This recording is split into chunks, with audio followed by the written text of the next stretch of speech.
제가 음소거를 하겠습니다.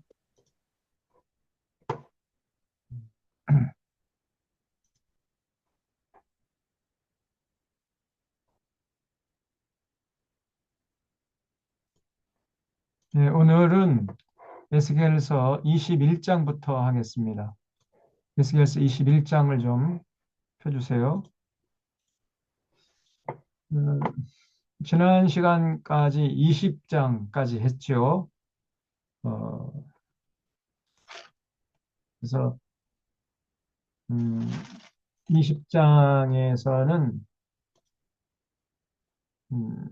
그 여전히 바벨론 포로로 잡혀갔던 사람들이 자신들은 불행하고 하나님께 저주받은 자들이고 저 예루살렘에 남아있는 사람들은 복받은 사람들이고 이렇게 생각을 했던 거예요. 그래가지고 이미 이만큼 나와가지고 걸핏하면 따지러 왔죠. 20장에서 제 그 따지러 온 장로들에게 하나님께서 어, 결코 너희들은 저주받은 자들이 아니다. 그리고 예루살렘에 남아있는 사람들, 복받은 사람들이 아니야. 저 사람들 좀 있으면 이제 나라가 망할 거야. 그런 얘기를 전해줬던 거예요. 그래도 이 사람들이 그걸 믿지 않았던 겁니다. 에스겔이 말하는 거는 에, 항상 비유로 말하는 자야, 비유. 다시 말하면 에스겔이 말하는 거는 현실성이 없어. 어, 그러면서 여전히 뭐 원망하고 좌절하고 불평하고 이런 모습을 보여줬던 거죠. 참 안타까운 사람들입니다. 그래서 자신들의 그 삶의 위치가 어딘지 그걸 정확하게 깨닫고 분별하고 살아가는 사람이 참 복된 사람인데 그 이 당시에 바벨론 포로로 잡혀간 사람들은 자신들의 삶의 위치가 오히려 그 굉장히 좋은 기회인데 그냥 눈앞에 펼쳐지는 그런 상황과 현상만 바라보면서 자꾸만 낙담하고 좌절했던 거예요. 우리도 그런 실수 범할 때가 많잖아요. 자, 그다음에 21장에서는 이제 드디어 여전히 그런 그 에스겔의 말을 믿지 않고 그런 자들에게 하나님께서 이제 진짜 예루살렘이 망하게 될 것임을 그렇게 21장에서 구체적으로 말씀을 하십니다. 그래서 하나님께서 예리한 칼을 준비하셨다고 예루살렘을 향해 외치라고 그랬어요. 예루살렘을 향해서 외칠 때 그 외치는 삶의 자리가 어디예요? 바벨론이죠, 바벨론. 바벨론 포로로 잡혀가 있잖아요, 에스겔은. 그러면 비록 예루살렘이 이제 망할 것이다라고 예루살렘을 향해서 외쳤지만은 듣는 사람들은 누구요? 그렇죠? 바벨론 포로로 잡혀왔던 유대인들이 듣는 겁니다. 이 사람들이 여전히 우리는 망했어. 우리는 버림받은 사람이고 우리는 불행한 사람이야. 지지리도 복이 없는 사람들이야. 이렇게 생각하고 있었는데 그런 사람들을 향해서 그런 사람이 듣도록 크게 예루살렘을 향해서 외치라는 거예요. 예루살렘에 이제 칼이 임해가지고 예루살렘 사람들 다 이제 죽게 될 것이다. 그걸 외치라 그랬어요. 그래서 하나님이 그 예리한 칼을 준비하셨는데 그 예리한 칼은 바벨론 군대죠. 하나님이 바벨론 군대를 예루살렘으로 보내 심판하시겠다고 하신 겁니다. 그래서 바벨론 왕이 두 갈래 길에서 점을 쳤는데 예루살렘으로 직행하는 점괘가 나와서 예루살렘으로 곧장 쳐들어 올 것임을 예언한 내용이 21장이에요. 이렇게 여기가 바벨론이에요. 여기가 이 바벨론에서 이제 범우도당당하게 예루살렘을 함락시키려고 군대가 떠났단 말이에요. 이 군대가 떠나가지고 쭉 오다가 이 두 갈래 갈래길에서 두 갈래 갈래길 요 파란색 이 길은 당시에 킹스 하이웨이라고 해가지고 왕의 대로 대부분 이쪽으로 다닙니다. 군대가. 이쪽은 그러니까 고속도로예요. 오늘날 말하면은 그 해발 800m 이상 높은 곳에 조성된 그 고속도로. 그러니까 거기는 지름길이기도 하거니와 굉장히 그 높은 고지대에 형성되어 있기 때문에 날씨도 선선해요. 사람이 살기가 적당한 그런 곳이었단 말이죠. 그러니까 이런 능선을 타고 쭉 이렇게 킹스 하이웨이 이 도로가 발달되어 있었던 겁니다. 그래서 대부분 군대나 그 약대를 몰고 다니는 상인들 이런 사람들은 주로 이 킹스 하이웨이를 이용했던 거거든요. 그리고 이제 이쪽 빨간색은 요거는 예루살렘으로 직행하는 도로. 이거는 잘 가지 않는 게 사람들이. 그래서 이 두 갈래길에서 이제 바벨론 왕이 점을 쳤는데 그 점괘를 살펴보니까 요 킹스 하이웨이 쪽으로 나온 게 아니라 예루살렘으로 직행하는 쪽으로 점괘가 나왔다는 거예요. 그래서 이제 이 바벨론 군대가 이 두 갈래 길에서 예루살렘으로 직행하는 쪽으로 막 이제 전진해오는, 쳐들어오는 이러한 내용이 21장입니다. 자, 21장 보세요. 21장 1절에 또 여호와의 말씀이 내게 임하여 이르시되 이 사람의 자식아 너는 얼굴을 예루살렘으로 향하여 성소를 향하여 소리내어 이스라엘 땅에게 예언하라. 그렇죠. 그 예루살렘을 향하여 외치라는 거예요. 근데 듣는 사람들은 그럼 바벨론 포로들이었죠. 그래서 그 이제 예루살렘이 어떻게 될 거냐. 여기 3절에 뭐 이스라엘 땅에 이르기를 여호와의 말씀에 내가 너를 대적하여 내 칼을 칼집에서 빼어 의인과 악인을 내게서 끊을 것이다. 그러니까 그 나라가 망할 것이라는 얘기죠. 한마디로 말하면. 내가 의인과 악인을 내게서 끊을 터이므로 내 칼을 칼집에서 빼어 모든 육체를 남해에서 북까지 치리니 모든 육체는 나 여호와가 내 칼을 칼집에서 빼낸 줄을 알지라. 칼이 다시 꽂히지 아니하리라 하셨다 하라. 인자야 탄식하되 너는 허리가 끊어지듯 탄식하라. 그들의 목전에서 슬피 탄식하라. 여기 그들의 목전은 어디예요? 바벨론 포로들이 보는 앞에서 슬피 그냥 예루살렘이 이제 망하게 됐다는 것을 전하기 위해서라도 행동으로라도 슬피 그냥 막 창자가 끊어지는 것처럼 그렇게 슬피 울라는 거예요. 탄식하라는 겁니다. 그들이 내게 묻기를 네가 어찌하여 탄식하느냐 하거든 대답하기를 재앙이 다가온다는 소문 때문이니 각 마음이 녹으며 모든 손이 약하여지며 각 영이 쇠하며 모든 무릎이 물과 같이 약해지리라. 보라 재앙이 오나니 반드시 이루어지리라. 주의 말씀이니라 하라. 여호와의 말씀이 또 내게 임하여 이르실 때 이 사람의 자식아 너는 예언하여 여호와의 말씀을 이같이 말하라. 칼이여 칼이여 날카롭고도 빛나도다 그랬죠. 날카롭게 날이 선 응? 그런 칼이 이제 하나님의 손에 들려 있다는 거예요. 그 하나님의 손에 들려 있는 날카롭게 마감된 날카롭게 별은 그 칼은 구체적으로 말하면 바벨론 군대죠. 바벨론 군대. 하나님이 바벨론 군대를 보내 가지고 이제 예루살렘을 쓸어버리겠다는 겁니다. 쭉 넘어가서 여기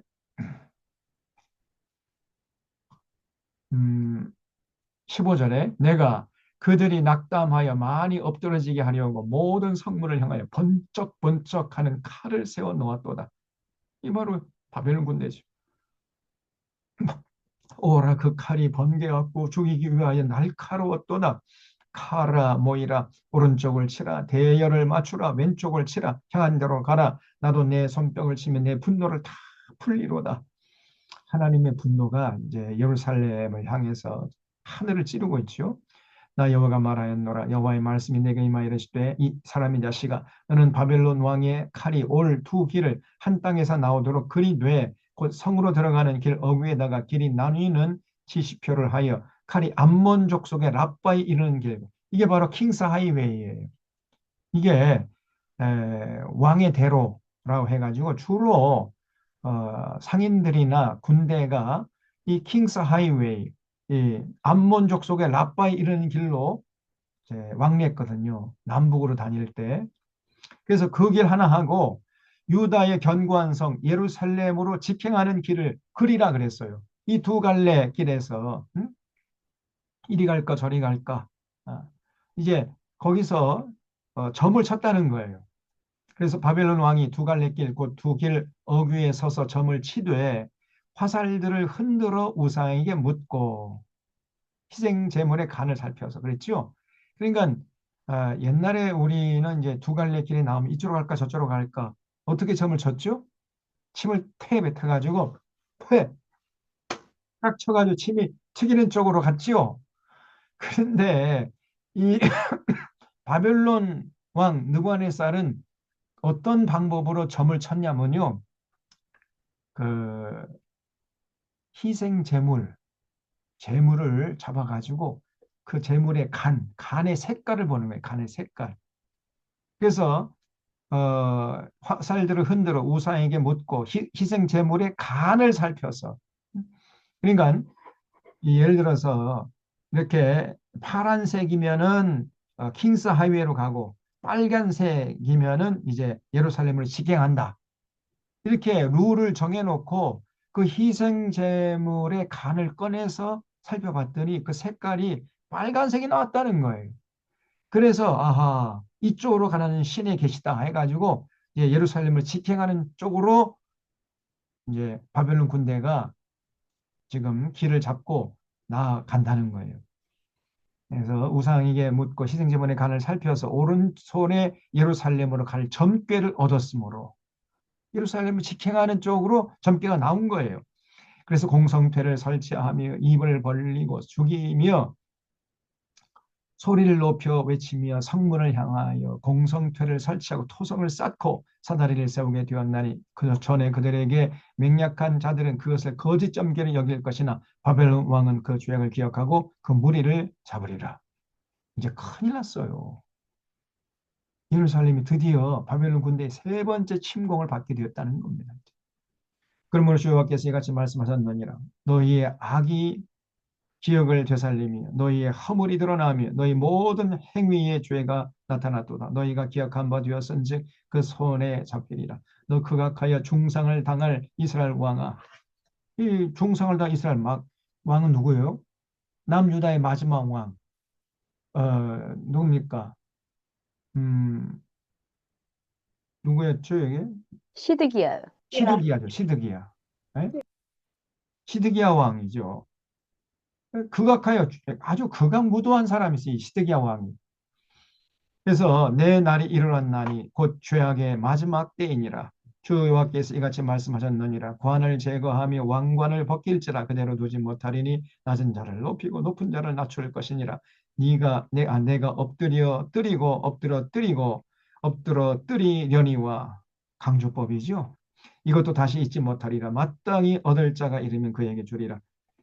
자, 그 27절까지는 이제 하나님께서 바벨론 군대 마광된 칼이에요. 날카롭게 날이 선 그 칼을 예루살렘에 이제 보내겠다는 거죠. 자, 그럴 때 28절에 보면 이건 암몬 족속을 향한 심판입니다. 어, 그러니까 이 암몬 족속은 여기 보세요. 여기가 이제 예루살렘 바로 옆에 그 요단강 건너 쪽에 이 암몬 족속이 있었잖아요. 그 밑에가 에돔 족속이고 이 암몬 족속이 아이고 우리는 이제 화를 면했구나. 우리는 바벨론 군대가 쳐들어올 때 저쪽으로 그 예루살렘 쪽으로 직행하니까 우리 쪽에는 이제 바벨론 군대가 오지 않겠구나. 좋다. 아멘 할렐루야. 이게 좋아했다는 거예요. 이게 천만의 말씀이라는 겁니다. 그래서 28절에 인자야 이 사람의 자식아 너는 주 여호와께서 암몬 족속과 그의 능력에 대하여 이같이 말씀하셨다고 예언하라. 너는 이르기를 칼이 뽑히도다 칼이 뽑히도다 죽이며 멸절하며 번개같이 되기 위하여 빛났도다. 네게 대하여 허무한 것을 보며 네게 대하여 거짓 복수를 하는 자가 너를 중상당한 악인의 목 위에 두리니 이는 그날 곧 죄악의 마지막 때가 이름이로다. 그러나 칼을 그 칼집에 꽂을지어라. 내가 지음을 받은 곳에서 내가 출생한 땅에서 내가 너를 심판하리로다. 내가 내 분노를 내게 쏟으며 내 진노의 불을 내게 내뿜고 너를 짐승 같은 자 곧 멸하기 익숙한 자의 손에 넘기리로다. 여기 짐승 같은 자고 멸하기 익숙한 자, 이 바벨론 군대예요. 이 바벨론 군대의 손에 암몬 족속을 넘기겠다는 거예요. 이 암몬 족속이 아주 나쁜 짓 했거든요. 어, 그 이방 군대가 예루살렘 남유다로 쳐들어가서 뭐 약탈하고 겁탈할 때 이 암몬 족속도 야, 잘 됐다 해가지고 같이 묻어가지고 그 남유다 백성들을 괴롭히고 같이 약탈하고 겁탈하고 늑탈하고 수탈하고 강탈하고 이런 짓을 했던 족속이 암몬 족속입니다. 또 그 밑에 있는 에돔 족속도 마찬가지예요. 에돔 족속은 뭐 동족이면서도 그랬으니까 죄가 더 크죠. 근데 암몬 족속은 동족은 아니지만은 그래도 이렇게 이웃이 어려움을 당할 때 도와주지는 못할 망정 같이 들어가가지고 같이 이렇게 약탈하면 되겠습니까? 그래서 하나님께서 너도 그 바벨론 군대의 그 침략을 면치 못할 것이다. 내가 너를 짐승 같은 자, 곧 멸하기에 익숙한 자의 손에 넘길 거야. 이렇게 말씀하신 거예요. 네가 불의 섭과 같이 될 것이며 너의 피가 나라 가운데 있을 것이며 네가 다시 기억되지 못할 것이 나 여호와가 말하였음이니라. 우리 하나님이요, 그렇게 참 군대를 동원해 가지고 약탈하고 함부로 이웃에 쳐들어가서 어? 못 살게 굴고 그런 나라는 절대 가만두지 않습니다. 다행히도 우리 한민족은 다른 나라를 쳐들어간 적이 없잖아요. 항상 침공을 당했지 침공한 적은 없습니다. 딱 한 번, 이 박정희 정권 때 그 군대를 저쪽에 베트남에 보냈잖아요. 그래서 베트남 사람들을 굉장히 잔인하게 학살한 이게 부끄러운 겁니다. 우리 군대가. 대한민국 이게 정말 이게 옥의 티예요. 참 그 미군의 그 용병 노릇을 했어요. 박정희 정권 때. 참 그런 부끄러운 역사를 우리가 한번 했는데 그런 걸 빨리 우리가 정말 회개해야 돼요. 군대의 힘을 가지고 다른 나라 쳐들어가서 그냥 약탈하고 강탈하고 이런 거 하나님이 분노하신다니까요. 자, 그래서 21장에서는 이제 그 예루살렘 그 사람들은 우리는 두 번의 전란에도 뭐 화를 피하고 우리는 하나님께 복 받은 사람들이다. 이렇게 생각하는데 천만의 말씀이라는 거예요. 자, 그다음에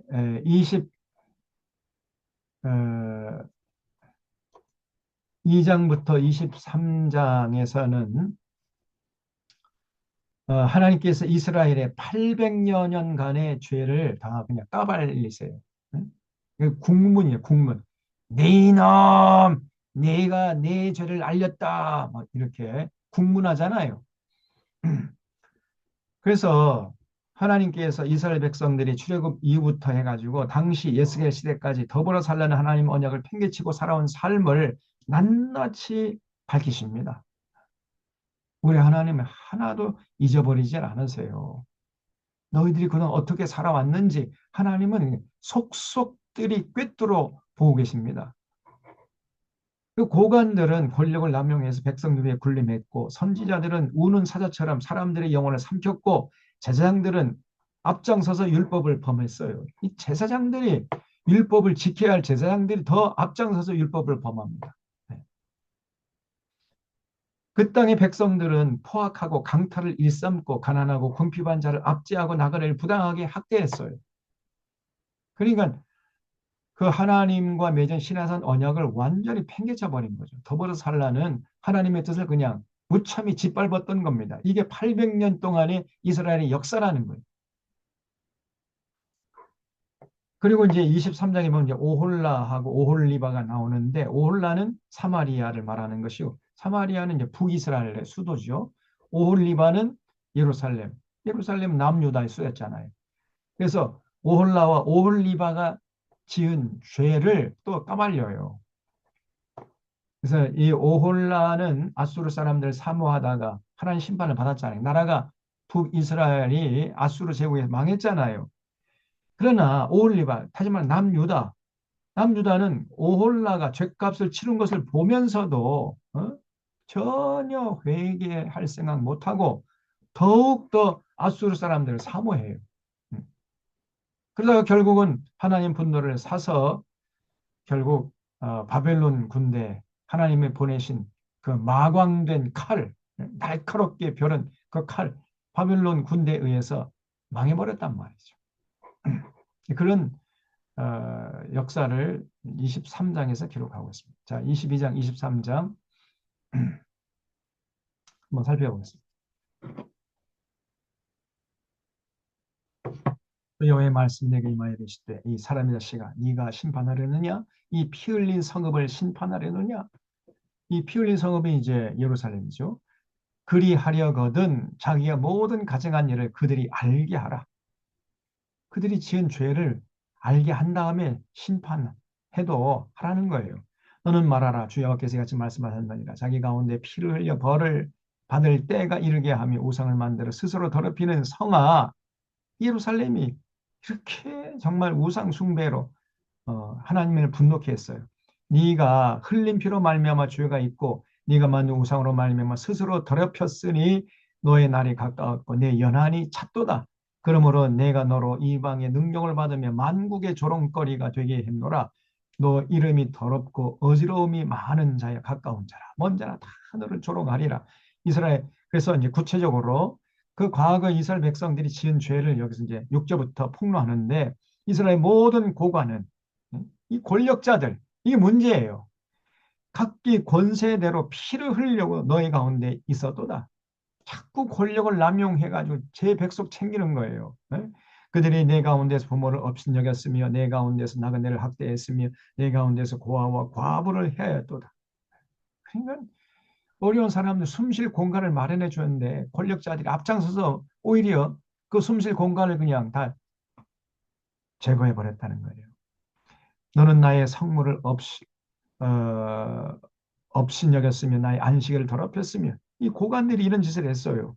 내 가운데 피를 흘리려고 이간을 붙이는 자도 있었으며 내 가운데 산 위에서 재물을 먹는 자도 있었으며 내 가운데 음행하는 자도 있었으며 내 가운데 자기 아버지의 하체를 드러내는 자도 있었으며 내 가운데 월경하는 부정한 여인과 관계하는 자도 있었으며 어떤 사람은 그 이웃의 아내와 가정한 일을 행하였으며 어떤 사람은 그 며느리를 더럽혀 음행하였으며 내 가운데 어떤 사람은 그 자매 곧 아버지의 딸과 관계했으며 내 가운데 피를 흘리려고 뇌물을 받는 자도 있었으며 이 권력자들이 이렇게 권력을 남용해가지고 온갖 재배소 챙기는 데 혈안들 있었단 말이에요. 내가 번 돈과 이자를 받았으며 이익을 탐하여 이웃을 속에 빼앗았으면 나를 잊어버렸도다. 주여할 말씀이니라. 네가 불의를 행하여 이익을 얻은 일과 내 가운데 피 흘리는 일로 말미암아 내가 손뼉을 쳤나니, 손뼉 쳤다는 거는 이거는 기쁨의 손뼉이 아니라 그냥 분노의 손뼉이죠.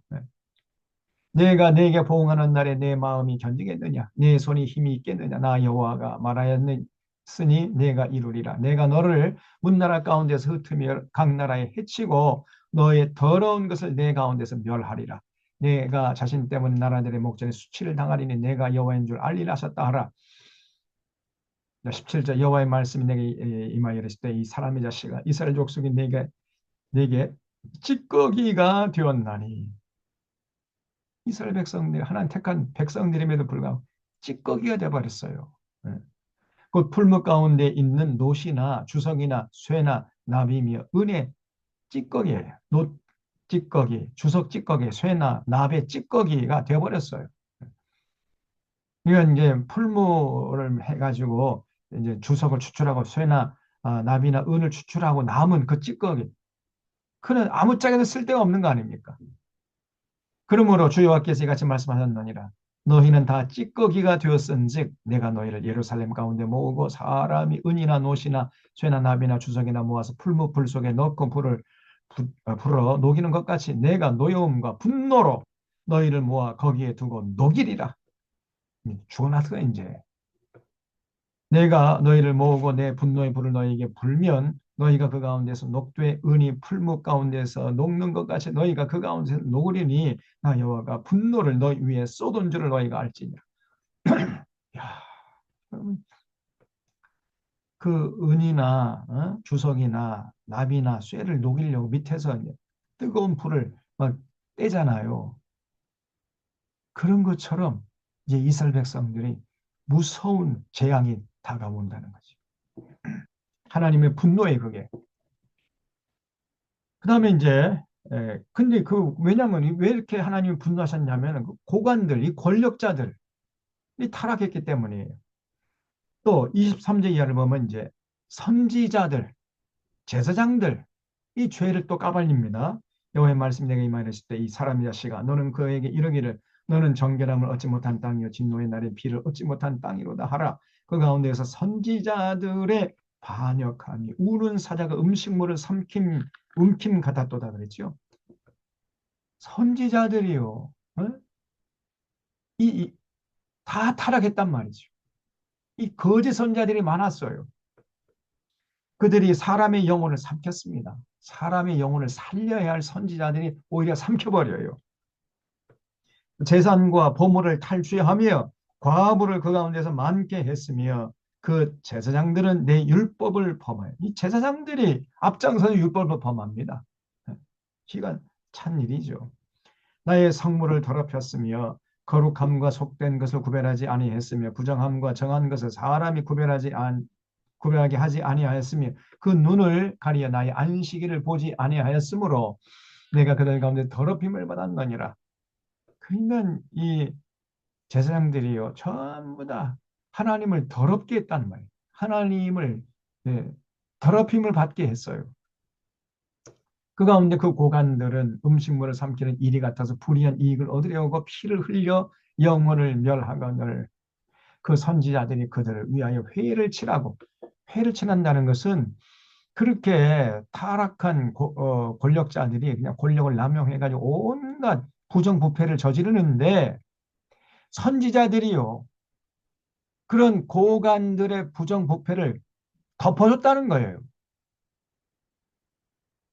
그러니까 권력자와 이 고관들과 선지자들이 다 한 통속이었던 겁니다. 그러니까 종교가 타락한 권력을 비호하는 이러한 짓을 하고 있었던 거예요. 여러분 지금 이 통일교하고 이 신천지가 윤석열을 지지하고 그리고 윤석열을 비호하고 그랬잖아요.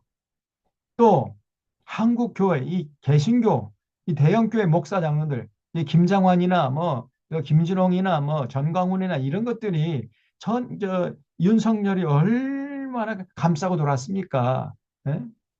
계몽령이라고 하고 말이에요. 이 계몽한 것이고 대통령의 권한을 제대로 사용한 거 이게 전혀 불법한 거 없다. 이런 식으로 지금도 저 외치고 있잖아요. 권력자와 권력과 종교가 이게 한 통속이 되는 거예요. 그럼 나라 망합니다. 네? 여러분 이 권력자는 그 권력의 속성상 자꾸 권력을 남용하려고 그래요.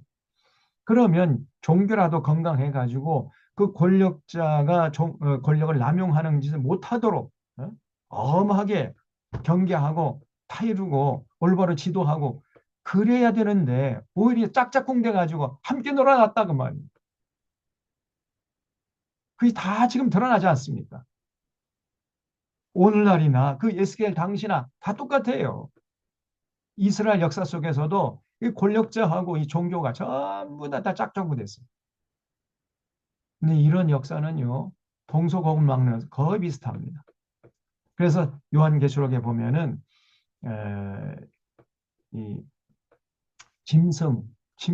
바다에서 나온 짐승을 이제 타락한 권력이라고 하고요.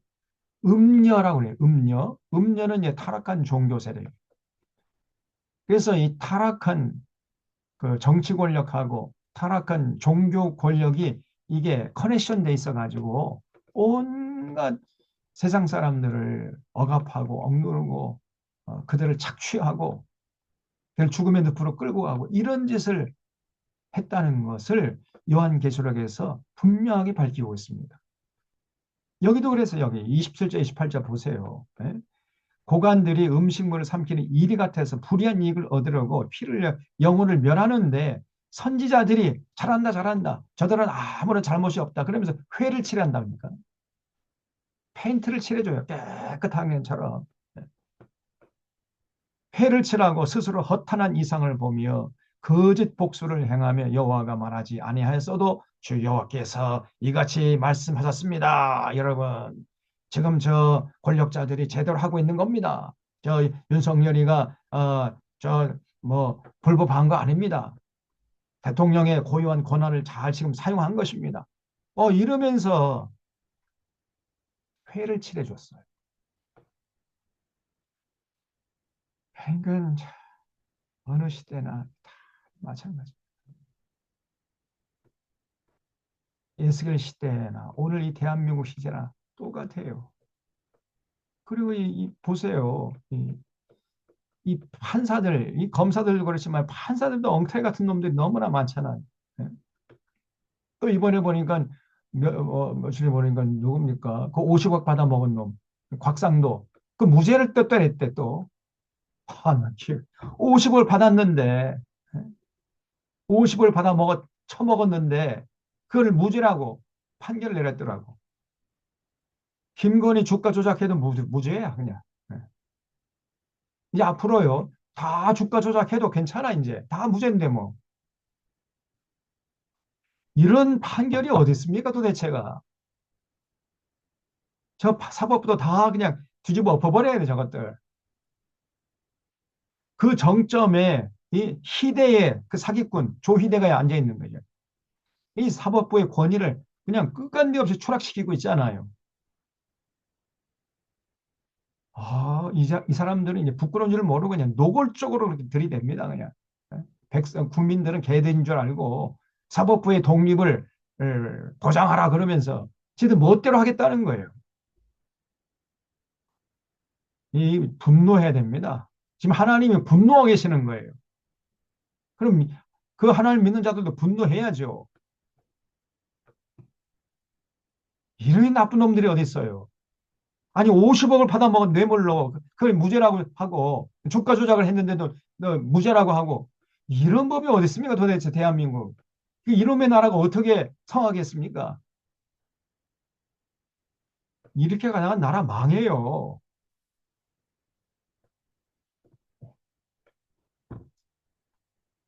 참 기가 막힌 일이잖아요. 나쁜 짓을 하는 이 권력자들, 선지자들이 그 배후에서 다 개런티, 저 사람들 나쁜 사람 아니야. 이러면서 오히려 그들을 에, 그 변호해 줬다는 겁니다. 회를 칠했어요. 하나님이 말씀하지 않았어도 하나님이 이같이 말씀했습니다. 하나님이 저 사람들 의인이라고 합니다. 이러면서 그 타락한 정치 권력을 정당성을 부여해줬단 말이에요. 정말 29절 이 땅 백성은 포악하고 그리고 나머지 이제 그 일반 당시 예루살렘의 사람들은요 포악하고 강탈을 일삼고 가난하고 궁핍한 자를 압제하고 예? 그러니까 이제 중상층 이상 이제 기득권층들은 그냥 서민들 민초들 죽어라 죽어라 그냥 막 갑질을 해대는 거예요. 가난하고 궁핍한 자를 압제하고 나그네를 부당하게 학대했으므로 이 땅을 위하여 성을 쌓으며 성 무너진 데를 막아 서서 나로 하여금 멸하지 못하게 할 사람을 내가 그 가운데서 찾다가 찾지 못했어요. 이제 예루살렘 도저히 가만둘 수가 없다는 겁니다. 내가 내 분노를 그들 위에 쏟으며 내 진노의 불로 멸하여 그들 행위대로 그들 머리에 보응하였느니라. 주여의 말씀이니라. 네. 이렇게 외쳤어요. 근데 이 외침을 듣는 사람은 누구라 그랬죠? 바벨론 포로로 잡혀온 사람들. 네. 여전히 이 사람들은 예루살렘에 남아있는 사람들 부러워했잖아요. 근데 하나님 그게 아니라 저 하나님의 마음에 지금 분노의 불길을 막 지르는 게 지금 예루살렘 사람들이라는 겁니다. 절대 저 사람들 부러워할 필요가 없다는 거예요. 23절에 또 여호와의 말씀이 내게 임하여 이르실 때 이 사람의 자식아 두 여인이 있었으니 한 어머니의 딸이라 그들이 애굽에서 행음하되 어렸을 때 행음하며 그들의 유방이 눌리며 그 처녀의 가슴이 어루만져졌나니 그 이름이 형은 오홀라요 아우는 오홀리바예요. 이 두 자매인데 언니가 오홀라고 동생은 오홀리바입니다. 그들이 내게 속하여 자녀를 낳았나니 그 이름으로 말하며 그러니까 오홀라는 누구냐? 사마리아고 오홀리바는 예루살렘이에요.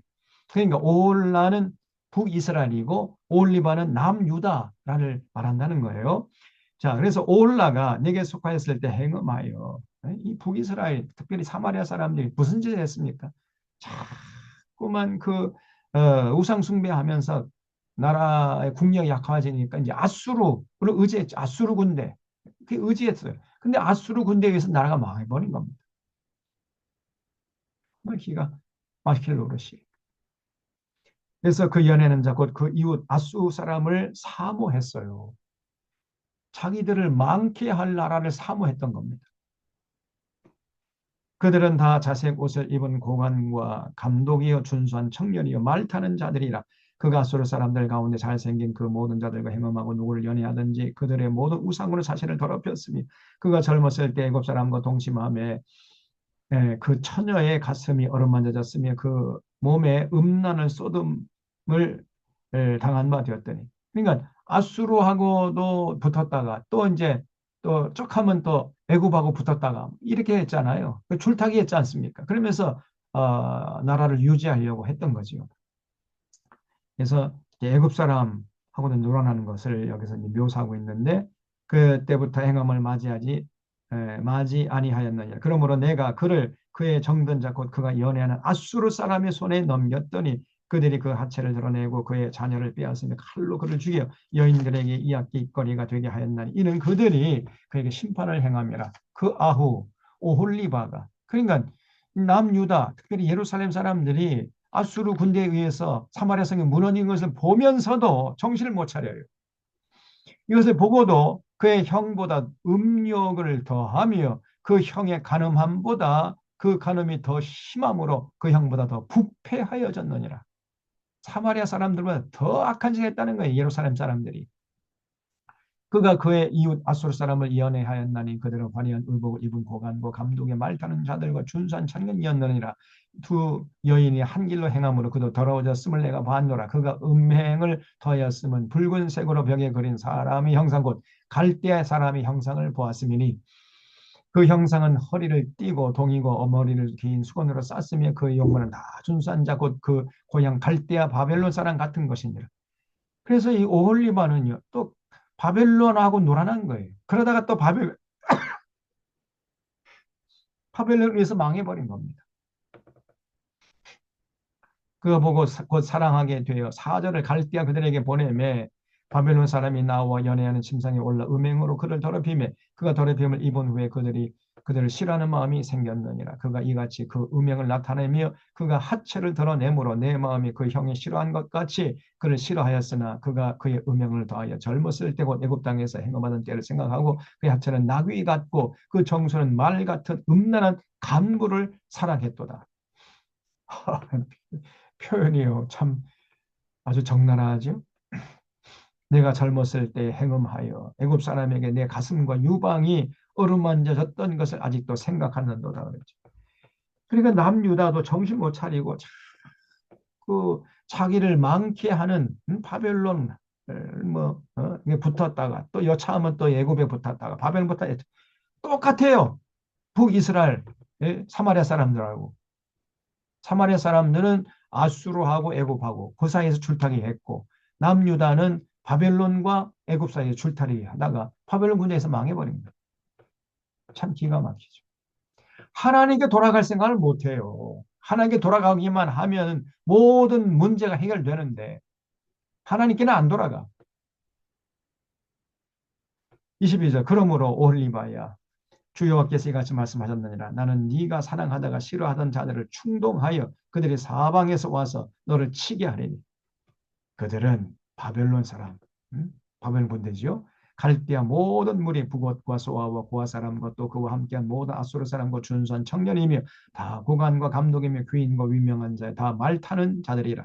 그러니까 바벨론 군대가요, 여러 민족들의 이 집합체였던 거예요. 바벨론 사람들만 쳐들어온 것이 아니라 바벨론 군대 안에는 바벨론 사람도 있을 뿐, 갈대아 사람도 있었고, 그다음에 아수르 사람도 있었고, 또 부호 사람도 있고, 소아 사람, 고아 사람, 여러 잡탕이었던 거죠. 연합부대였던 겁니다. 그래서 24절. 그러니까 바벨론 군대는 쳐들어가는 곳마다 그 점령하잖아요. 그 청년들을 다 징발해요. 그래가지고 군대에 편입시켜가지고 바벨론 군대 이름으로 싸우게 했던 겁니다. 그러니까 잡족이죠, 잡족. 24절. 그들이 무기와 병거와 수레와 크고 작은 방패를 이끌고 투구 쓴 군대를 거느리고 치러 와서 너를 애워싸리라. 내가 재판을 그들에게 맡긴즉 그들이 그들의 법대로 너를 재판하리라. 내가 너를 향하여 질투하리니 그들이 분내어 내 코와 귀를 깎아버리고 남은 자를 칼로 엎드러뜨리며 내 자녀를 빼앗고 그 남은 자를 불에 사르며 내 옷을 벗기며 내 장식품을 빼앗을지라. 이와 같이 내가 내 음란과 애굽 땅에서부터 행함하던 것을 그치게 하여 너로 그들을 향해 눈을 들지도 못하게 하여 다시는 애굽을 기억하지도 못하게 하리라. 주께서 같이 말씀하셨느니라. 나는 네가 미워하는 자와 내 마음에 싫어하는 자의 손에 너를 붙이리니. 바벨론 군대죠. 그들이 미워하는 마음으로 내게 행하여 모든 수고한 것을 빼앗고 너를 벌거벗은 몸으로 두어서 내 음행에 벗은 몸 곧 내 음란하며 행음하던 것을 드러낼 것이라.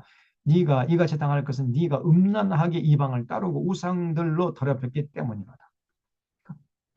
삶의 현장에 나가서 우상 숭배하고 그리고 또 안식일이 되면 와서 또 하나님께 예배드려 제사 드렸어요. 그러니까 안식일에는 하나님께 나와서 하나님 사랑합니다. 그래서 제사 드리고 나머지 6일 동안 세상에 나가서는 우상 섬기면서 온갖 어, 세상 사람보다 이방 사람보다 더 못된 짓을 그냥 했단 말이죠.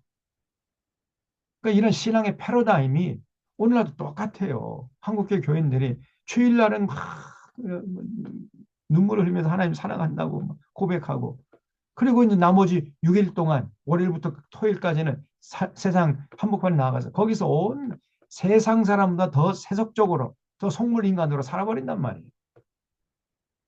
신앙의 패러다임이 똑같지 않아요. 그러면은 하나님이 아무리 우리가 예배 드려봤자 절대 기뻐하지 않으시고 분노하신단 말이에요. 분노.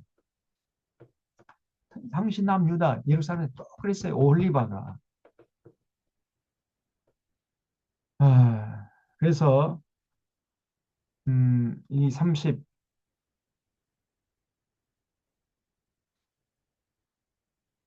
보면 내가 내 형의 길로 행하였으니 올리바가 어? 오홀라 그 길을 그 망하는 길을 똑같이 따라갔다는 거예요. 내가 내 형의 길로 행하였은즉 내가 그의 잔을 너의 손에 주리라. 그 쓴 잔이에요. 이거는 나라가 망하는 그 쓴 잔을 너 손에도 내가 주겠다. 여호와께서 이같이 말씀하셨느니라. 깊고 크고 가득히 담긴 내 형의 잔을 네가 마시고 코웃음과 조롱을 당할 것이다. 네가 네 형 사마리아의 잔 곧 놀람과 패망의 잔에 넘치게 취하고 근심할지라.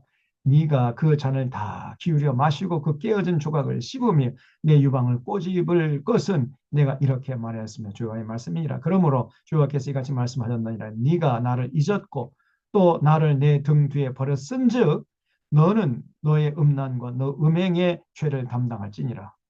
그러니까 사마리아 사람들뿐 아니라 예루살렘 사람들도요. 전부 다 하나님을 잊었고 하나님을 자기들 등 뒤에 버려버렸어요.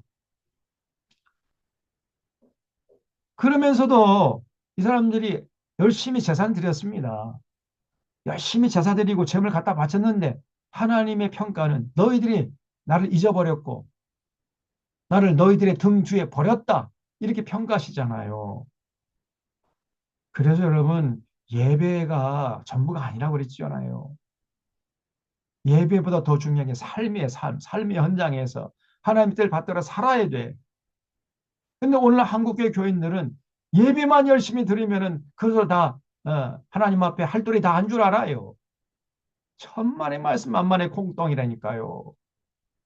우리 하나님 절대 그 삶이 빠진 예배 안 받으신다니까요. 근데 한국교회 목사들 중에서 이렇게 저처럼 말하는 목사가 거의 없습니다. 삶을 강조하는 예? 그저 열심히 예배만 드리고 헌금만 많이 해라 젠자 그럼 하나님 기뻐하시고 복 주신다. 이렇게 대부분 설교를 해요. 그럼 교인들이 세상에 나가서는 개참으로 살고 지 멋대로 자기 속에는 오른 대로 그냥 자기 감정에 충실하게 살다 와가지고 열심히 그냥 주일날 예배 드리고 헌금 많이 바치니까 하나님께서 기뻐하셨겠지. 이렇게 착각하는 거예요. 천만의 말씀입니다. 아니 분노하신다니까요. 그래서 열심히 예배 드리고 열심히 헌금 바쳐라. 그럼 하나님이 기뻐하시고 여러분 축복하신다.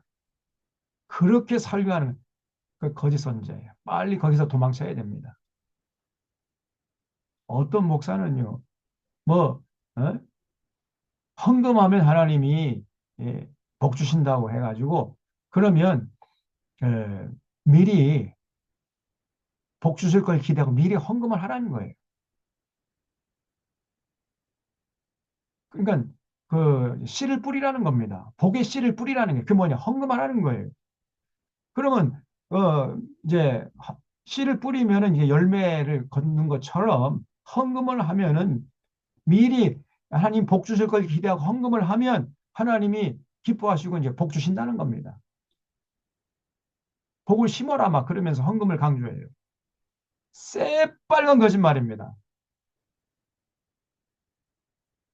그런 것처럼 이 거짓된 이 종교 사기꾼이 없는 거예요. 그건 목사도 아닙니다. 이거는 완전히 종교 사기꾼이에요. 여러분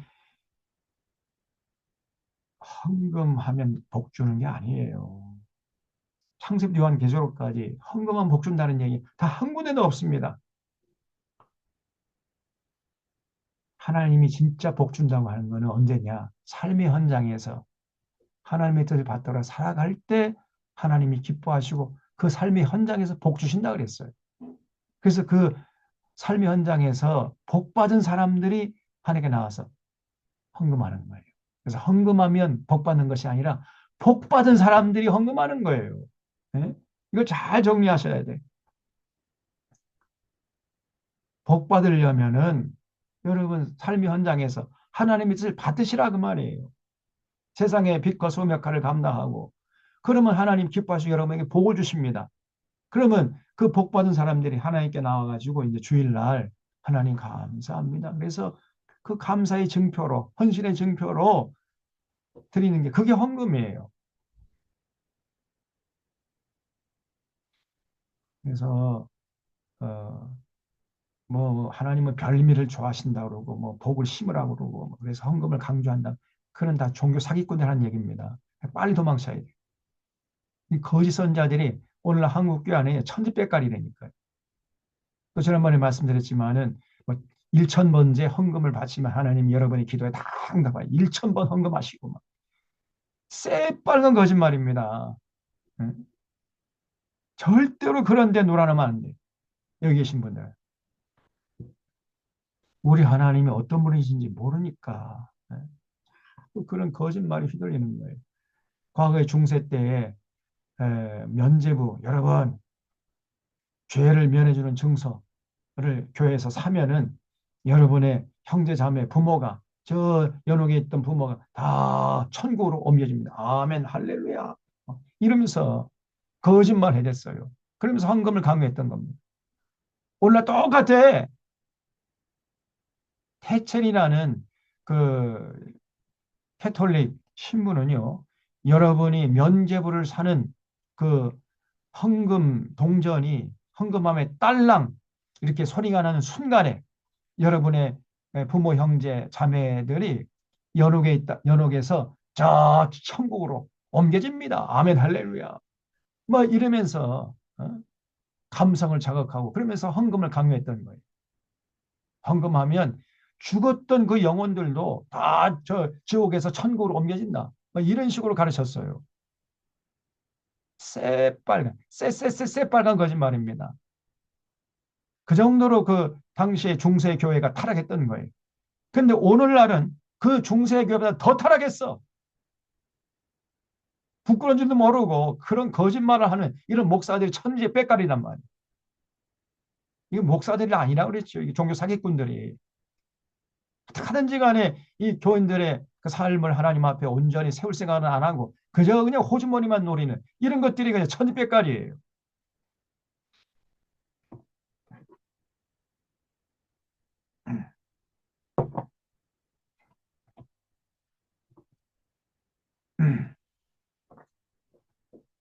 우리가 그런 거짓된 자들에게 휘둘리지 않기 위해서 우리가 이렇게 성경 공부하는 겁니다. 하나님이 어떤 것인가 잘 아셔야 돼요. 어, 자, 그래서 36절 여호와께서 또 내게 이르실 때 이 사람 자식아 네가 오홀라와 오홀리바를 심판하려느냐? 그러면 그 가증한 일을 그들에게 말하라는 거예요. 남북 이스라엘 백성들의 역사가 어떠했는가를 다 말해주라는 겁니다. 그들이 행음하였으며 피를 손에 묻혔으며 우상과 행음하며 내게 낳아준 자식들을 우상을 위하여 화제로 인신공양 사람을 잡아서 제물로 갖다 바치는 이 끔찍한 짓을 하나님의 이름으로 했던 겁니다. 이것들이. 그 외에도 그들이 내게 행한 것이 있나니 당일에 내 성소를 더럽히며 내 안식일을 범하였도다. 그들이 자녀를 죽여 그 우상에 드린 그날에 그러니까 우상 앞에 발 앞에 가가지고 인신공양하고 그리고 또 와가지고 이제 하나님의 성전 성소에 들어와서 또 하나님의 성소를 더럽혀요. 네? 오전에는 우상 앞에 가서 제사 드리고 오후에는 또 하나님 성전에 와가지고 또 예배 드리고 이따위 짓을 했단 말이에요. 그들이 내 성전 가운데서 그렇게 행하였으며 또 사자를 먼 곳에 보내 사람을 불러오게 하고 그들이 오매 그들을 위하여 목욕하고 그러니까 아수르 군대 초빙하고 바벨론 군대 불러오고 뭐 애국 군대 불러오고 뭐 온갖 이런 짓 했잖아요. 그래서 목욕하고 눈썹을 그리며 스스로 단장하고 화려한 자리에 앉아 앞에 상을 차리고 내 향과 기름을 그 위에 놓고 그 무리와 편히 짓거리고 즐겼으며 광야에서 잡류와 술 취한 사람을 청하여 오매 그들이 팔찌를 그 손에 끼우고 아름다운 간을 그 머리에 씌웠도다. 내가 음영으로 수한 여인을 가리켜 말하노라. 그가 그래도 그들과 피차 행음하는도다. 그들이 그에게 나오기를 기생에게 나옴같이 음란한 여인 오홀리바 올라와 오홀리바에게 나왔은즉 그러니까 예, 올리바는 남북의 이스라엘 백성들이죠. 의인이 간통한 여자들 재판한 같이 재판할 것이고 피를 흘린 여인을 재판한 같이 재판하리니 그들은 간통한 여자들이요 또 피가 그 손에 묻었음이니라. 주여께서 이것이 말씀하셨느니라. 그들에게 무리를 올려보내 그들의 공부와 약탈을 당하게 하라. 무리가 그대로 돌로 치며 칼로 죽이고 그 자녀도 죽이며 그 집들을 불사르리라. 이같이 내가 이 땅에서 음란을 그치게 한즉 모든 여인이 정신이 깨어 너희 음행을 본받지 아니하리라. 그들이 너희 음란으로 너희에게 부응한즉 너희가 모든 우상을 위하던 죄를 담당할지라. 내가 주 여호와인 줄을 너희가 알리라 하시니라. 즉, 자 그래서 22장, 23장은 하나님께서 이스라엘 백성들의 이 800년간의 죄를 다 까발렸어. 22장, 23장 한 단어로 요약하면 국문의 국문. 국어할 때 국어하고 문. 내 이놈, 내 인연, 네가 네 죄를 알렸다. 그래서 전부 다 그 남북의 이스라엘 역사의 그 8년 동안의 그 죄악을 하나님이 다 까발리셨어요. 그 내용입니다. 그다음에 24장에서는 이제 하나님이 드디어 예루살렘의 목을 참수했어요. 바벨론 군대가 다시 말하면 예루살렘을 함락시켰단 말이죠. 그리고 하나님께서 예루살렘이 함락되기 전에 에스겔의 아내를 데려가셨어요. 너도 네 아내를 잃어봐야 내가 지금 그 이스라엘 백성들 남유다 예루살렘 성이 함락될 때에 그 하나님의 마음이 어떠한지를 네가 알 거 아니냐. 그래서 너도 네 사랑하는 자를 한번 잃어봐라. 해가지고 하나님이 에스겔 아내를 데려가세요. 그게 24장입니다. 드디어 하나님이 바벨론 군대를 통해 예루살렘을 함락시키셨습니다. 그날 하나님이 에스겔의 아내를 데려가셨어요. 에스겔도 하나님의 심정을 겪게 하기 위함이요 유대인들이 겪을 아픔을 겪어보라는 뜻이었어요. 그러니까 하나님께서 바벨론 군대를 보내가지고 예루살렘을 함락시킬 때 그때 하나님의 심정은요 마치 사랑하는 남편이 사랑하는 아내를 잃었을 때의 그런 심정이었다는 겁니다. 다시 말해 피눈물 나는 심정으로 하나님께서 칼을 들어가시고 바벨론 군대라는 칼을 들어서 그 예루살렘의 목을 친 거예요. 너무 못된 짓을 하니까 더 이상 두고 볼 수 없으니까 그게 그 당시 하나님의 심정이었던 겁니다. 우리가 그래서 24장을 읽으면서 하나님이 그냥 피울음을 우르시면서 예루살렘의 목을 치시는 그 하나님의 심정이 어떠한가 그걸 헤아릴 수 있어야 돼요. 하나님 마음속에 피눈물이 흐르고 있었다니까요.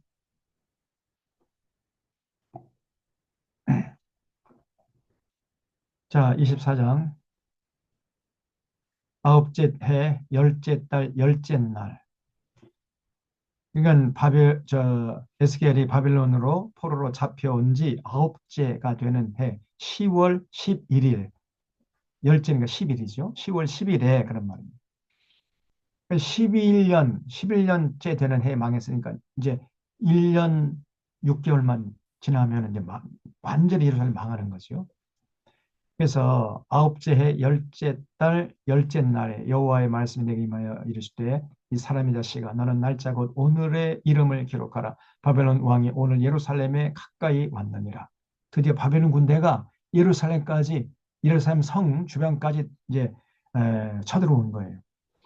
너는 이 반역하는 족속에게 비유를 베풀어 이르기를 주 여호와께서 이같이 말씀하시기를 가마 하나를 골라 건 후에 물을 붓고 양떼에서 한 마리를 골라 각을 뜨고 그 넓적다리와 어깨 고개 모든 좋은 덩이를 그 가운데 모아 넣고 고른 뼈를 가득히 담고 그 뼈를 위하여 가마 밑에 나무를 쌓아 놓고 잘 삶되 가마 속에 뼈가 무르도록 삶을지어다. 그러니까 당 장차 예루살렘이 그 큰 가마솥 밑에다가 막 불을 떼고 그 안에 들어간 그 양고기 같은 신세가 될 거라는 거예요. 뜨뜻하고 좋겠죠?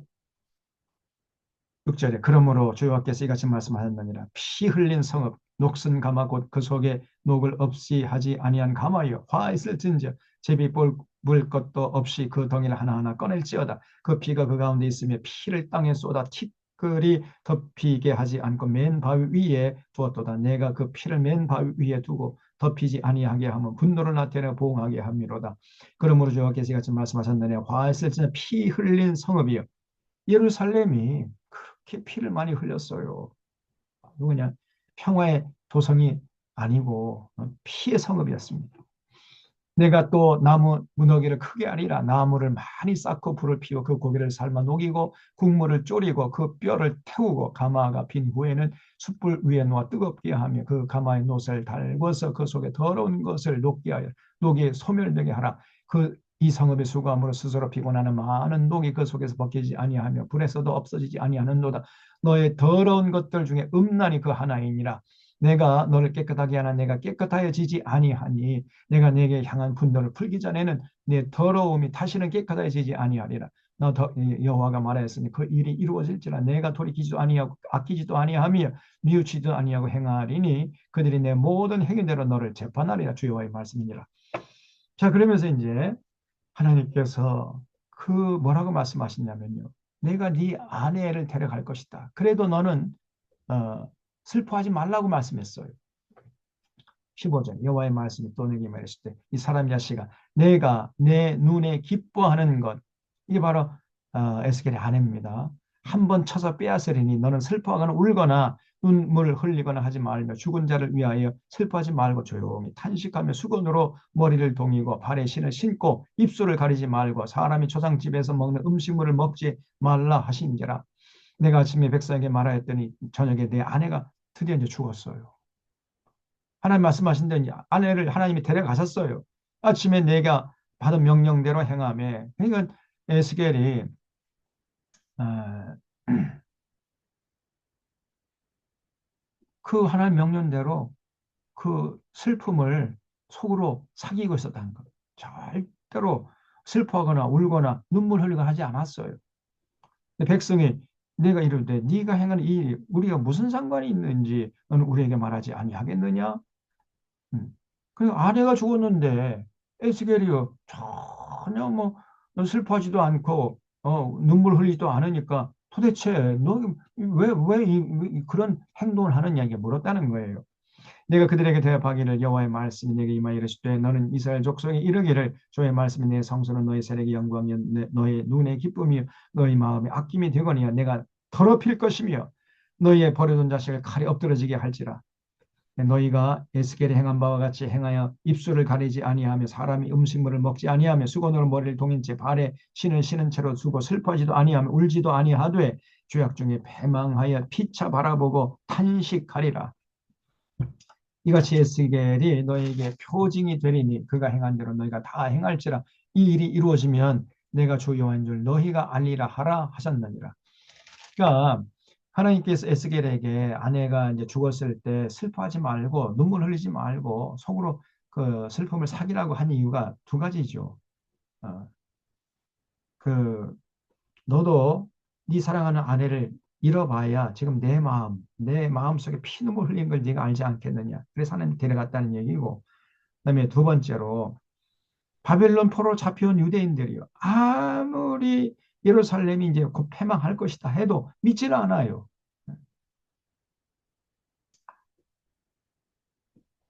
그러면서 그 예루살렘 사람은 부러워했단 말이에요. 그리고 자기들은 이제 버림받은 자들이고 자기들은 이제 저주받은 자들이고 이렇게 예, 했는데 이제 좀 있으면 이제 예루살렘 망할 거 아닙니까? 그래서 그때까지는 네가 슬퍼하거나 눈물 흘리지 말아라. 이렇게 말씀했습니다. 그래서 이제 예루살렘이 망한 것을 보면서 이제 바벨론 포로 잡혀온 사람들이 진짜 하나님 말씀이 그 맞고 저 예루살렘 사람들이 부러운 것이 아니라 우리가 어, 복받은 사람들이 아니고 또 우리는 저주받은 사람들이 아니고 오히려 우리에게 소망이 있는 것 이걸 이제 깨닫게 될 것이라는 거예요. 수건으로 머리를 동인 채 발에 신을 신은 채로 두고 슬퍼하지도 아니하며 울지도 아니하되 죄악 중에 배망하여 피차 바라보고 탄식하게 될 것이다.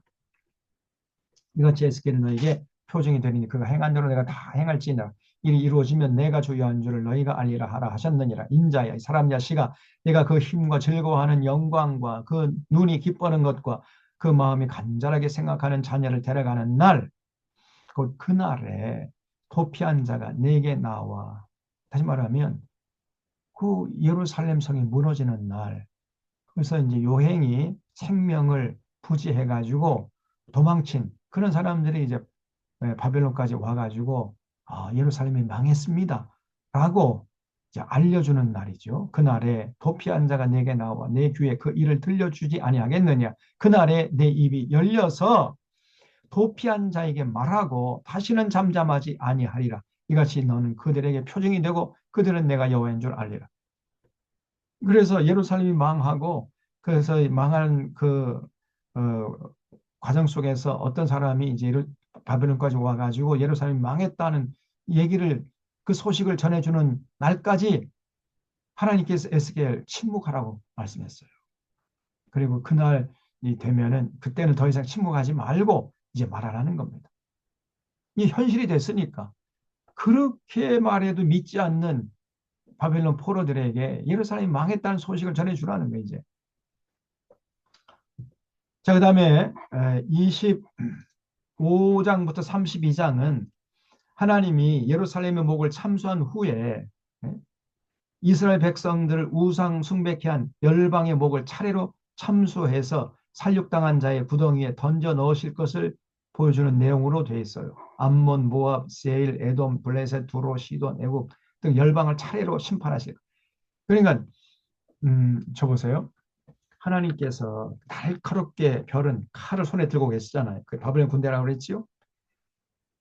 그 칼을 들어가지고 사랑하는 예루살렘 목을 쳐버렸어요. 그러니까 그 칼에 피가 뚝뚝 떨어지겠죠?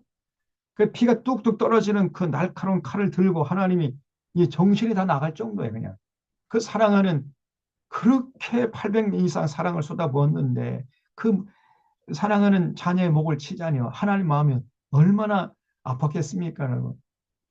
그래도 너무 못된 줄 아니까 두고 볼 수가 없어가지고 목을 쳤어요.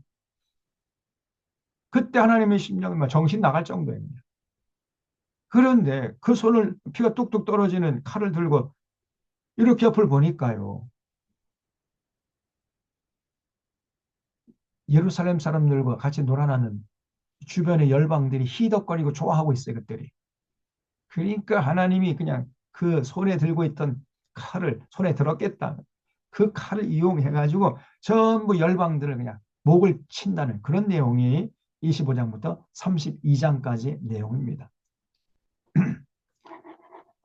그러니까 이 주변의 열방들, 암몬, 모압, 세일, 에돔, 블레셋, 두로, 시돈, 애굽 이것들이 이스라엘 백성들, 특별히 남유다 백성들 그렇게 유혹하고 같이 짝짝고 놀아나고 우상 숭배케 하고 이런 것들이었던 거예요.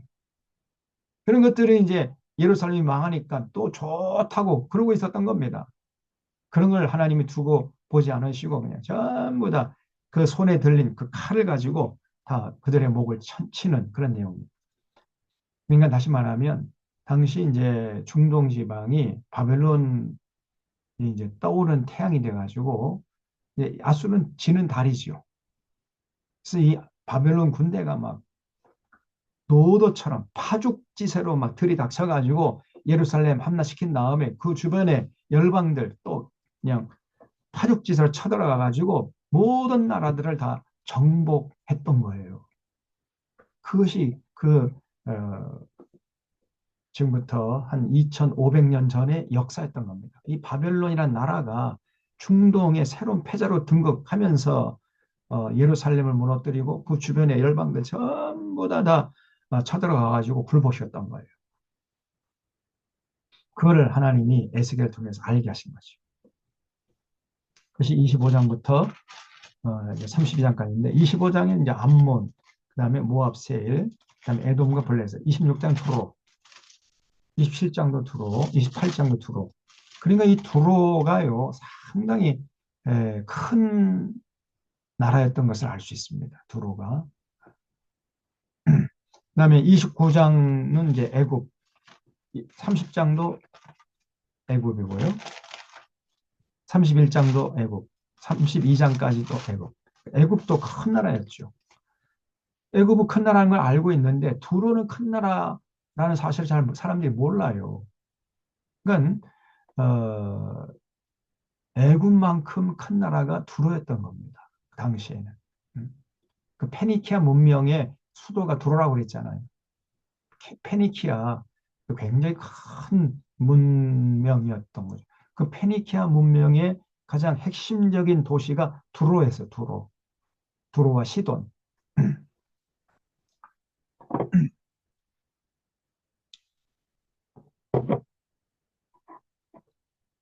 자, 그 다음에 이제 33장을 합니다. 33장에서는 이제 하나님이 다시 에스겔을 민족의 파수꾼으로 세우시는 장면이 쭉 나옵니다. 파수꾼은 누구냐? 적군이 쳐들어오는지를 살피다가 적군이 쳐들어오면 나팔을 불어서 아군을 깨워야 할 사명을 가진 자가 파수꾼이죠. 그렇죠? 그래서 파수꾼이 사명을 잘 감당하면 죄를 면해요. 근데 만약에 사명을 태만히야 하면은 그 죄를 면치 못합니다. 그리고 그 결과가 아주 비참해요. 파수꾼이 졸지 않고 이렇게 적군 동태를 살피다가 적군이 쳐들어오면 나팔을 빠바바바 해서 잠자는 그 동료 군인들을 깨워가지고 대비를 해야 할 건 아닙니까? 근데 파수꾼이 잠자버리면 어떻게 돼요? 나팔을 불지 않아. 적군이 쳐들어오는데. 그러면 뭐 그냥 성이 함락될 거 아닙니까? 그럼 모든 사람들이 잠자다가 다 칼에 맞아 죽을 거 아니에요? 그래서 파수꾼의 사명이 굉장히 중요한 거죠.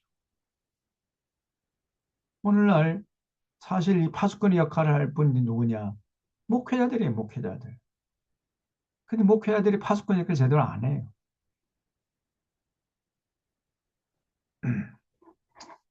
오늘날 하나님이 세우신 파수꾼은 목사입니다. 목사가 파수꾼 사명 잘 감당해서 교회와 나라를 잘 건강하게 지켜야 되는 거죠. 그 사명을 잘 감당하면 엄청난 복을 받지만 감당치 못하면 저주받게 되는 거예요.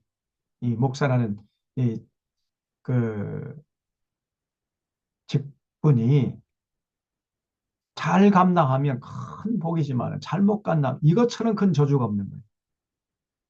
제가 오늘날 볼 때 뭐 저도 뭐 잘 감당한다고 할 수는 어렵지만 어렵습니다만은 잘못 감당하는 목사들이 너무나 많아. 그런 사람들 하나님 저주받은 인생이 뭐처럼 목사 노릇 하는지 모르겠어요.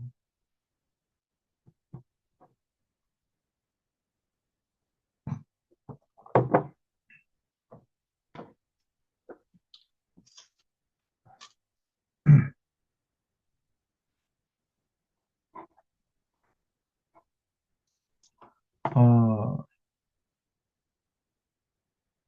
23절부터 29절은 당시 남유다 백성들이 큰 착각을 하고 있었습니다. 아브라함은 혼자서 가나안 땅을 차지했는데 우리는 이렇게 참 많은 숫자니까 가나안 땅은 영원히 자신들의 땅이 될 것으로 이렇게 생각하고 있었던 거예요. 그러나 하나님은 그들의 행한 일들이 어떠하느냐가 중요한 것이지 사람의 많고 적음이나 혈통이 중요한 것이 아니라고 말씀하셨습니다. 그런 내용이 이제 23절로 29절 쭉 나옵니다. 그들은 행한 우상 숭배로 인해 가나안 땅에서 축출될 것이라고 하나님 말씀하셨어요. 이렇게 말씀하셨는데 30절부터 33절 보면은 에스겔이 그런 하나님의 말씀을 그대로 전해 주니까요. 이 사람의 반응이 어땠느냐 하면 아이고 어? 에스겔? 에스겔은 악기를 잘 다루고 듣기 좋은 노래를 들려주는 가수 정도야, 가수. 우리를 기쁘게 하고 즐겁게 하고 하는 가수지. 저 에스겔의 말은 절대로 현실이 되지 않을 거야. 이렇게 가볍게 들었던 겁니다. 당시 남유다 백성들. 그래서 그들은 에스겔의 말을 듣기만 할 뿐이지 절대로 실천하지 않았어요. 입으로는 사랑한다고 하는데 마음과 행동으로는 이익을 따랐습니다. 이런 모습을 보고 에스겔은 자신의 모든 말이 그대로 이루어질 것임을 외쳤습니다. 그래서 우리의 신앙, 우리도 신앙에 듣고 신앙 듣고 실천한 우리의 신앙도 듣고 실천해야 하는 것임을 잊지 말아야 돼. 좀 문장이 좀 이상한데. 자, 33장을 보겠습니다. 여호와의 말씀이 내게 임하여 이르시되 사람의 자식아 너는 내 민족에게 말하여 이르라 가령 내가 칼을 한 땅에 임하게 한다 하자 그 땅 백성의 자기들 가운데 하나를 택하여 파수꾼을 삼은 그 사람이 그 땅에 칼이 임함을 보고 나팔을 불어야죠. 그래서 백성에게 경고하되 그들이 나팔 소리를 듣고도 정신 차리지 아니하므로 그 임하는 칼의 제거함을 당하면 그 피가 자기의 머리로 돌아갈 것이. 그럼 파수꾼은 이제 책임이 없는 거죠. 근데 파수꾼 사명 잘 감당했으니까요. 정신 차리지 못한 그 나팔 소리 듣고도 정신 차리지 못한 그 사람들의 책임이죠. 그가 경고를 받았던들 자기 생명을 보존했을 것이나 나팔 소리를 듣고도 경고를 받지 아니하였으니 그 피가 자기에게로 돌아가는 거예요. 그러나 칼이 임함을 파수꾼이 보고도 나팔을 불지 아니하여 백성에게 경고하지 아니하므로 그 중에 한 사람이 그 임하는 칼에 제거당하면 그는 자기 죄악으로 말미암아 제거되려니와 그 죄는 내가 파수꾼의 손에 찾을 것이라 이렇게 말씀했어요. 그래서 파수꾼의 역할이 굉장히 중요한 것입니다. 인자야 사람의 자식아 내가 너를 이스라엘 족속의 파수꾼으로 삼음이 이와 같으니라. 그런즉 너는 내 입의 말을 듣고 나를 대신하여 그들에게 경고할지어다. 가령 내가 악인에게 이르기를 악인아 너는 반드시 죽으리라 하였다 하자 네가 그 악인에게 말로 경고하여 그 길에서 떠나게 하지 아니하면 그 악인은 자기 죄악으로 말미암아 죽으려니와 내가 그 피를 내 손에서 찾으리라. 그렇죠. 하나님께서 목사를 파수꾼을 세웠는데 그 파수꾼의 사명을 받은 목사가 제대로 경고하지 않아서 사람들이 죄 가운데 먹고 마시다가 그저 거짓 선지자를 따로 다니다가 죽으면 그 죽은 사람의 핏값을 목사에게서 찾겠다는 거예요.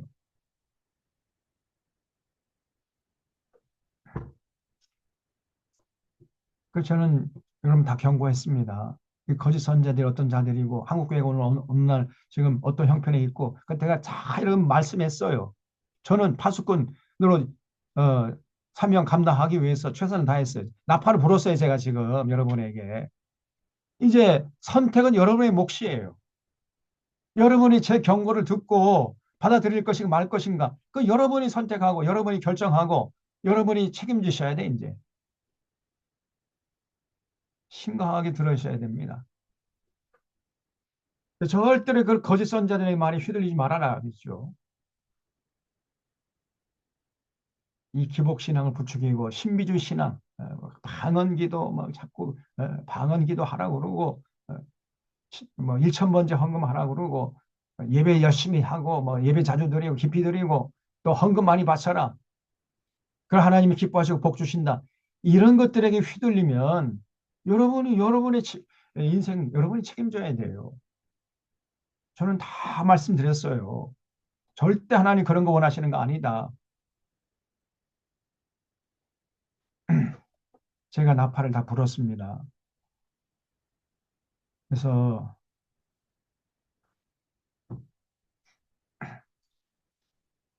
29절에 그러나 너는 악인에게 경고해 돌이켜 그의 길에서 떠나라고 하되 그가 돌이켜 그 길에서 떠나지 아니하면 그는 자기 죄악으로 말미암아 죽으려니와 너는 너의 생명을 보존하리. 뭐 파수꾼이 사명 잘 감당했으니까 책임이 없는 거지. 자 10절 그런즉 이 사람의 자식아 너는 이스라엘 족속에게 이르기를 우리가 말하여 이르되 우리의 허물과 죄가 이미 우리에게 있어 우리로 그 가운데서 쇠퇴하게 하니 어찌 능히 살리려 하거니와 그러면서 아이고 이제 뭐 우리는 돌이킬 수 없어. 어차피 뭐 허물과 죄가 이미 있는데 뭐 그러니까 우리는 쇠퇴하게 될 것이고 절대 우리 살리지 못할 거야. 그러면 낙심하고 절망하는 그런 사람들에게 말해주라는 거예요. 그들에게 말해주라. 여호와의 말씀이니라. 나의 삶을 두고 맹세하노니 나는 악인이 죽는 것을 기뻐하지 아니하고 악인이 그의 길에서 돌이켜 떠나 사는 것을 기뻐한다는 거예요. 다시 말해 지금이라도 늦지 않았다는 거예요. 지금이라도 회개하면 하나님이 다 용서해 주시고 살 길을 열어주신다는 거예요. 절대 지금이라도 늦지 않았다는 겁니다. 그래서 아무리 에스겔 이렇게 말해도 아이고 우린 틀렸어. 우린 끝났어. 우린 저주받은 자야. 자꾸 이렇게 나온다니까. 이미 뭐 우리가 이렇게 죄를 지어가지고 막 바벨론 포로로 잡혀왔는데 뭐 무슨 소망이 있어? 이러면서 자꾸 낙담을 하는 거예요, 이 사람들이. 근데 하나님은 지금이라도 회개하면요 다 받아주시겠다는 거예요. 그래서 악인이 죽는 걸 나는 절대 기뻐하지 않고 악인이 그 길에서 돌이켜 떠나 사는 것을 기뻐하노라. 이스라엘 족속아 돌이키고 돌이키라. 너희 악한 길에서 떠나라. 어찌 죽고자 하느냐 하셨다 하라. 이 사람의 자식아 너는 내 민족에 이르기를 의인이 범죄하는 날에는 그 공의가 구원하지 못하는 거꾸로 이제 의인이 잘 살다가 범죄하잖아요. 그러면 과거에 의롭게 사는 모습은 하나님이 하나도 기억하지 않고 현재 악을 행하는 그 모습을 기억한다는 거예요. 의인이 범죄하는 날에는 그 공의가 구원하지 못할 것이요 악인이 돌이켜 그 악에 떠나는 날에는 그 악이 그를 엎드러뜨리지 못할 것인지 의인이 범죄하는 날에는 그 이로 말미암아 살지 못하리라. 가령 내가 의인에게 말하기를 너는 살리라 하였다 하자 그가 그 공의를 스스로 믿고 죄악을 행하면 그 모든 의로운 행위가 하나도 기억되지 않아요. 그래서 하나님은 영원한 현재만 있다 그랬죠. 과거 하나님이 묻지도 따지지도 않으세요. 미래도 하나님 중요하지 않아요. 하나님께 중요하게 보시는 것은 현재, now and here, 지금 여기서 어떻게 살고 있느냐. 그걸 보시는 거예요. 에, 그래서 의인이 너 참 잘 살았어. 너는 살 거야. 하니까 이 사람이 교만해가지고 자기 공의를 스스로 믿고요. 자꾸 죄악을 행하면은 과거에 행했던 그 모든 의로운 행위는 하나도 기억되지 않을 것이다. 그가 그 지은 죄악으로 말미암아 곧 그 안에서 죽으리라. 가령 내가 악인에게 반대로 이번에는 악인에게 말하기를 너는 죽으리라 하였다 하자. 그가 돌이켜 자기의 죄에서 떠나서 공의와 정의로 행하여 저당물을 돌어주며 강탈한 물건을 돌려보내고 생명의 윤례를 지켜 행하여 죄악을 범하지 아니하면 그가 반드시 살고 죽지 아니할 것이라는. 하지만 지금도 여러분 늦지 않았습니다. 그런 얘기예요. 그 본래 범한 모든 죄가 기억되지 아니하리니 그가 반드시 살리라. 이는 정의와 공의를 행하였음이라 하라. 그래도 내 민족은 말하기를 이렇게까지 하나님 말씀해도요. 주의 길은 바르지 아니야. 그러면서 이 쪼알거려요. 그러나 실상은 그들의 길이 바르지 아니하니라. 만일 의인이 돌이켜 그 공에 떠나 죄를 범하면 그가 그 가운데 죽을 것이고 만일 악인이 돌이켜 그 악에서 떠나고 정의와 공의를 행하면 그가 그로 말미암아 살리라. 그러나 너희가 이르기를 주의 길이 바르지 아니하다 하는도다. 이스라엘 족속아 나는 너희가 각기 행한 대로 심판하리라. 우주 만물을 창조하신 하나님이요. 끊임없이 주구장창 끊임없이 반복 해서 강조하는 게 뭐냐? 행한 대로 심판하신다. 행한 대로. 지금 현재 어떻게 살고 있느냐? 거기에 따라서 심판하실 것이라는 거예요. 21절 우리가 사로잡힌 지 12째.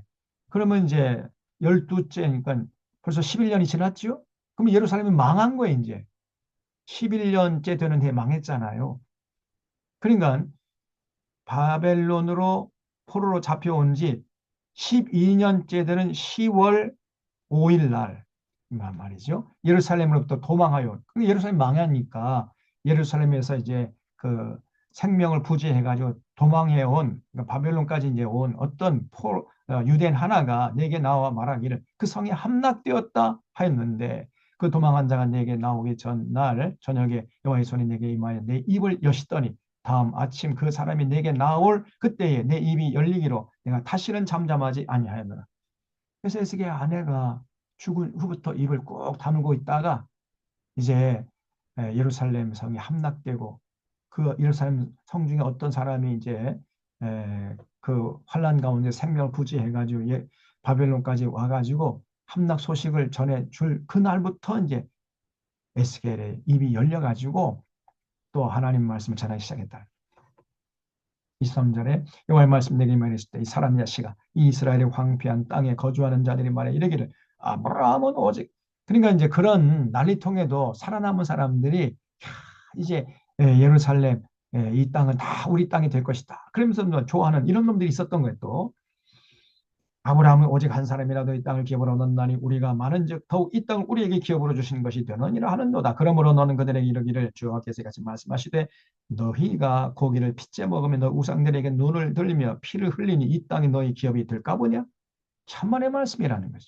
너희가 칼을 믿어 가증한 일을 행하여 각기 이웃 아내를 더럽히니 그 땅이 너희 기업이 될까 보냐 하고 너는 그들에게 이르기를 주여 께서 이같이 말씀하시되 내가 나의 삶을 두고 맹세하노니 황무지에 있는 자는 칼이 엎드러지고 들에 있는 자는 들짐승에 넘겨 먹히게 하고 산성과 굴에 있는 자는 전염병에 죽게 하리라. 내가 그 땅이 황무지와 공포의 대상이 되어가고 본능의 교만을 그치게 하리니 이스라엘의 산들이 황폐하여 지나갈 사람이 없으리라. 내가 그들이 행한 모든 가증한 일로 말미암아 그 땅을 황무지와 공포의 대상이 되게 하면 그때에 내가 여호와인 줄을 그들이 알리라 하라.